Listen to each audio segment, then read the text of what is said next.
Now it's working. Okay. Hello, gang. Welcome to Career Guidance. And so this will be our third week together. So far, I've been very impressed. I haven't had a chance to grade this week's posts. Hopefully, I can get to that by Wednesday. I did peruse them a little bit. And again, I appreciate the depth that people are engaging with. And it's been good so far. So, thinking about what we've got moving forward, we are going to move past some of the traditional models. Now, the traditional models are very important for exams. They're also good for just basic career guidance, conceptual understanding. Putting all these ideas into play. It helps give us a platform from which we can think and operate. So hopefully you've gleaned some good things from Super, Holland, the Ryasek, Krumboltz. Um, those are some good names to know. However, that being said, they leave us wanting in our very strange 2020 that we're having, specifically this year, and everybody's career and jobs and things being impacted. But even outside of the strange events that have conspired to change our lives pretty significantly and give me a lot more gray hair, we have we have a different world that we're living in right now. And even before this, like in 2008, our world changed very significantly with the economic collapse then. There were a lot of steps taken that put our country in a lot more debt, and that we bailed out a lot of banks, the taxpayers that would be. We bailed out a lot of big corporations, the too big to fail kind of thing. So before the 2008 election, remember in September there was the big crash, and so that changed things quite a bit. Now before that there was a big crash in '87. There were savings and loans. I was alive then, as the gray hair can attest to. uh, I wasn't really old enough to identify the ramifications of that, but it was much the same thing. Rather than make a lot of fundamental changes to the way things were happening, and the way the global economy and finances in this country uh, were managed, there was a bailout, um, and so that puts a lot of burden on the taxpayer, puts the country in a lot of debt. So, and we've had something very similar, just on a much bigger, a tremendously larger scale. I think the bailout in 2008, September of that year, was something around 750 billion. So it was significantly, it was a lot of money, but it wasn't in the trillions of dollars, which is where we are at now.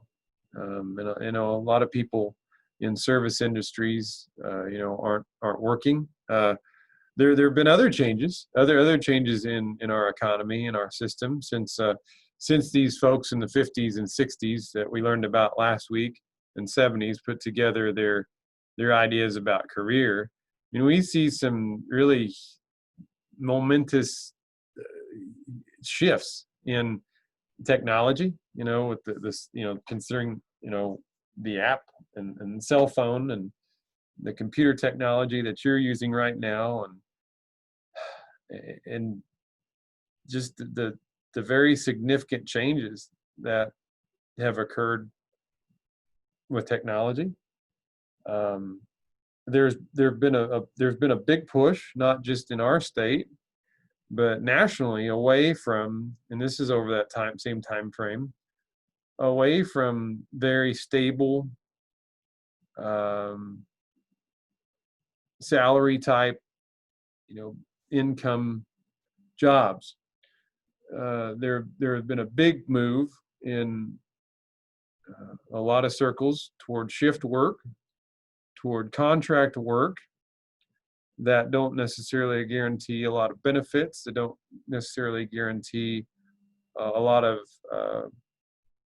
necessarily income stability, or for that matter, psychological peace of mind that, hey, this is going to be here next year and on down the road.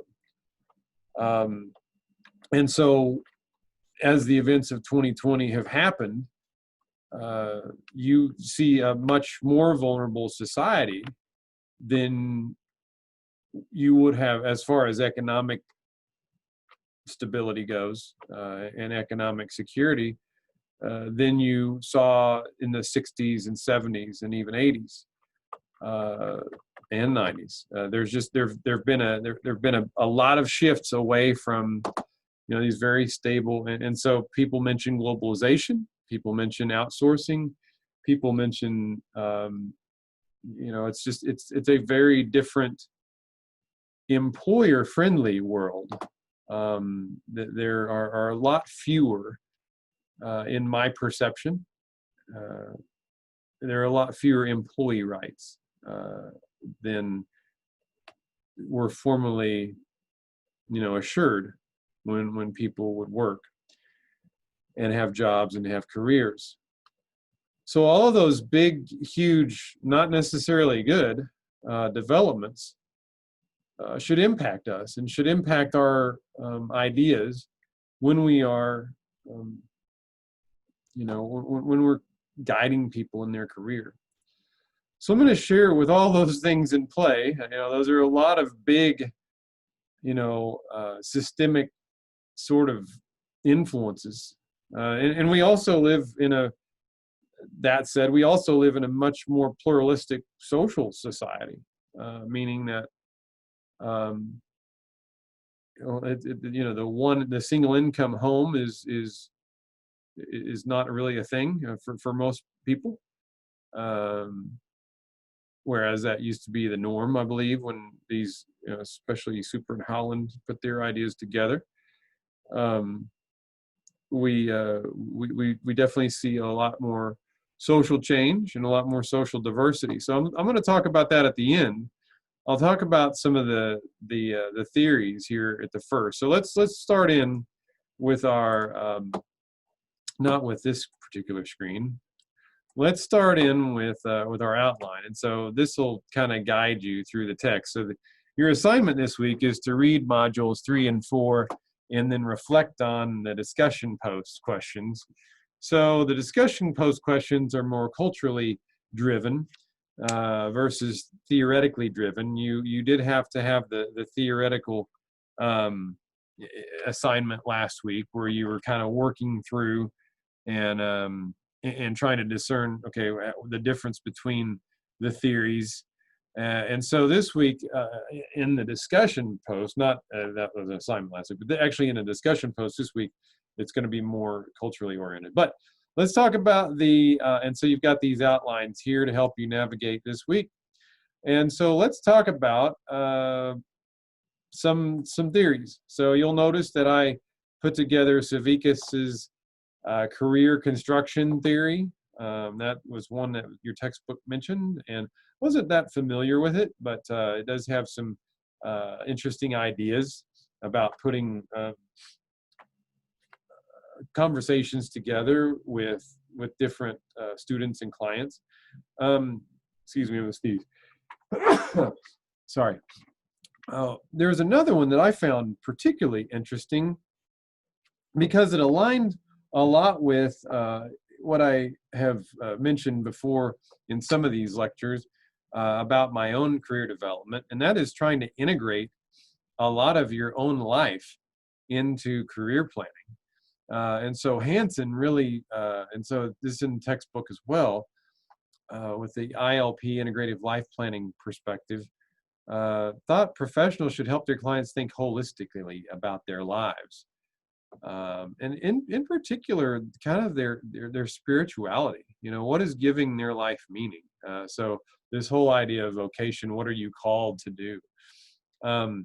So Hansen was also very big into self-knowledge and knowledge about society, particularly about the need for social justice, um, and acknowledging that career professionals are agents for positive change.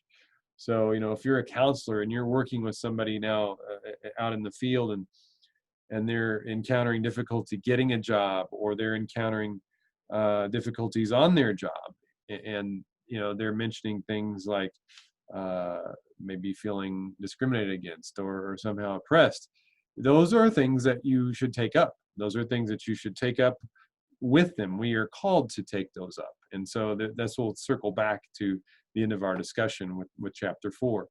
Uh, but there are other things.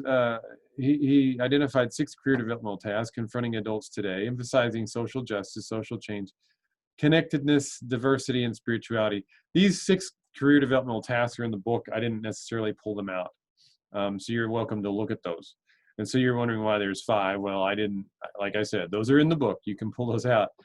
I did pull out things that were common with other approaches that focus on aligning somebody's spirit, their spirituality, with their career, with their job, with their vocation. And so, career development intertwines human development. So if we go out and we try to do something and get paid for something that conflicts with us morally, we're either not going to function on that job, or we're going to quit. Either way, it's going to be very difficult for us to, I have a good friend who went out and tried to sell insurance for a while, and it just didn't fit him. And so had to do something where they were helping others. It was just like, there's a roundabout way. You sell insurance, yeah, you're helping others, but you're also trying to make a profit.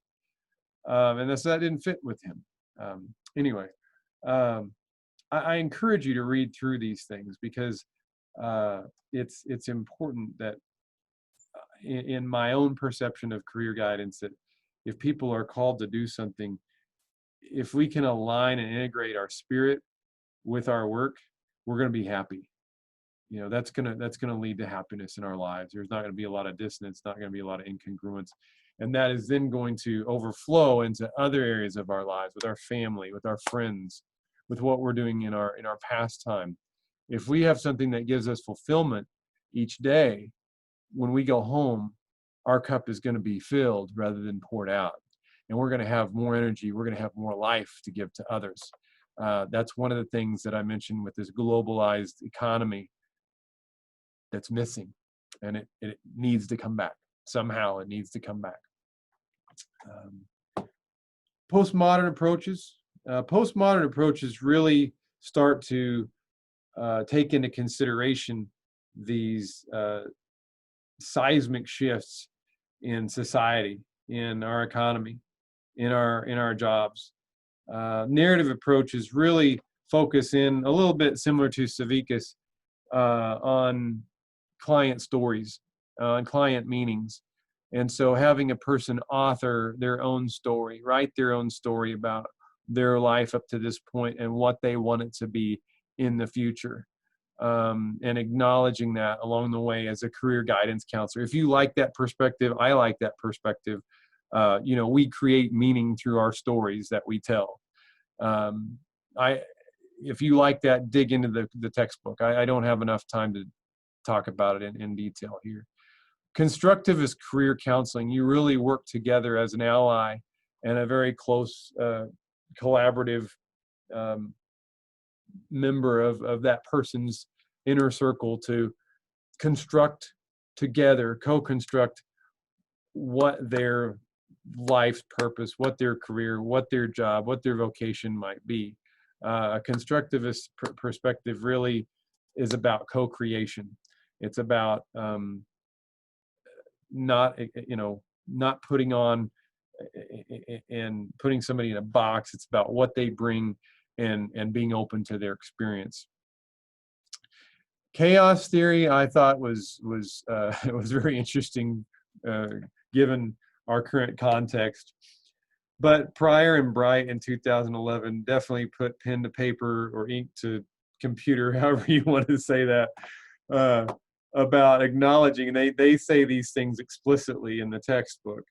There's a discontinuity of career development. In other words, see, people may in the olden days, people may have tried to climb the corporate ladder, and so there's this real acknowledgement that that corporate ladder could completely fall. Thinking of Enron and thinking of some of these, Williams Corporation in Tulsa, thinking about some of these ideas that you just stick around and you keep on climbing and it's just a progression. That's just not reality.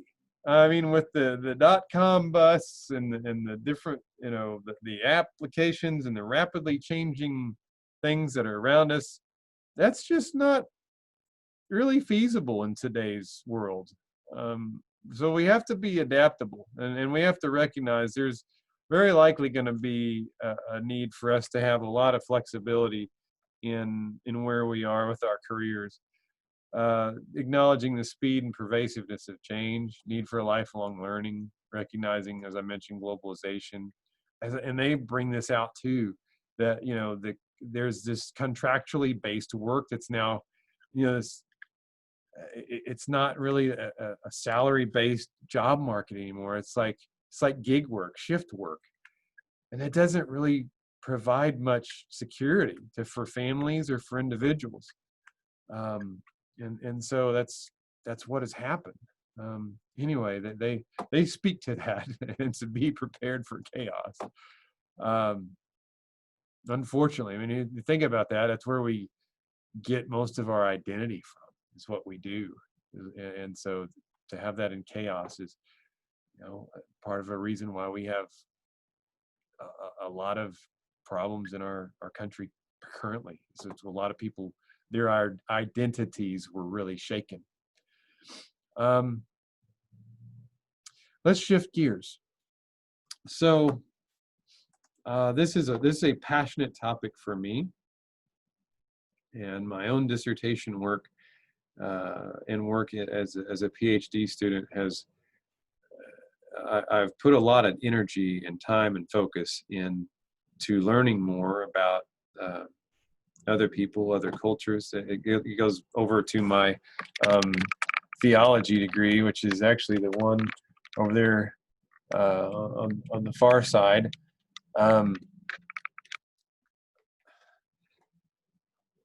I think it's important that we first acknowledge that multicultural counseling, embracing diversity, is a little different, and it's quite a bit different than when I went to school in 2002. Started in '99 here at Northwestern for the Master's of Counseling Psychology degree. It used to be when I was in these class in a multicultural class, and I would say even when I was in seminary as well, in the early 2000s.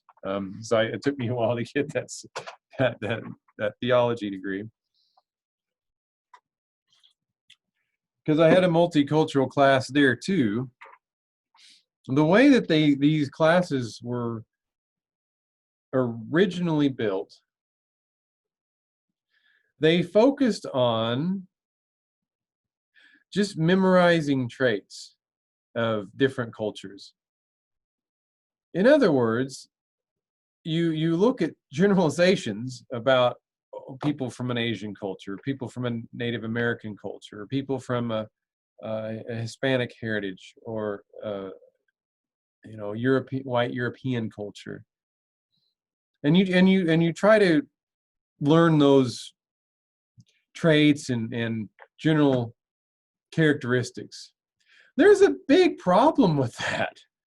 The big problem with that is that diversity exists within each one of those groups. In other words, by learning these, there's a patriarchal type society for people who live in Mexico.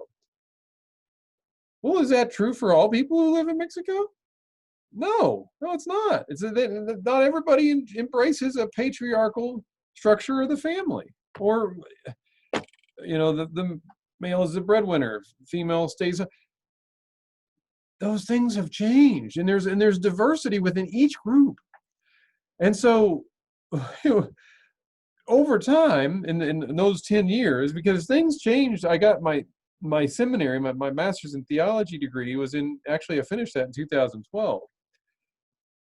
And I took a majority of my classes from 2009 to 2012 in that degree. Things changed from the early 2000s to then. And it changed from a memorization of, yeah, these general characteristics to, number one, acknowledging there's diversity within groups. They just don't, oh, this person must believe this because that's the culture they belong to. No, that's the last thing you want to do because there's diversity within groups. So learn about the specific worldview. Don't take these assumptions into, it's almost like a diametrically opposed approach. You can have these, there's a tendency for people from this culture to think this way or believe this way, but to automatically assume that the person who's sitting in front of you has that is wrong. So learn, number one, learn from your client, learn from your student about their own life, their own perspective, their own individual worldview, phenomenological worldview. The bigger part of multicultural competence, though, and this actually came in, this to me came from the last 4 or 5 years when I've been doing PhD classes, is now rooted in finding our own biases, is now rooted in fleshing out where our own prejudices lie. And this is tough. This is not easy work. This is not something that any one of us like to admit. There's a lot of research that says each one of us have biases, and each one of us minimize those biases. We each belong to our own individual culture. You know, yes, all of us live in the United States right now, but within the United States, each one of us belong to our own cultural family group, bigger cultural group, identify with different segments of the society, different portions of our world. And in that water in which we swim, that's our cultural identity. And it is just as tough for a fish swimming in water to see the water it's swimming in, it is swimming in, as it is for us to perceive our own prejudices and blind spots and biases that our culture holds towards others. We may think we're able to step out, but implicit association tests very clearly confirm that we can't, that we do not. And it is with that we need to delve into, where do our biases lie? Where do our prejudices lie?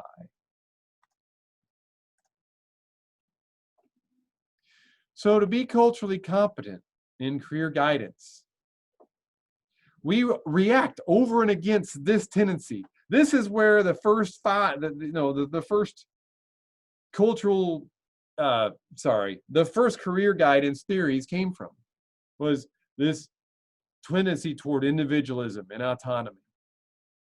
In fact, I'm going to stop this here. This is going to get deep, and I want to go into another recording. I don't want to go too long. So I'm going to check out, and I'm going to come back.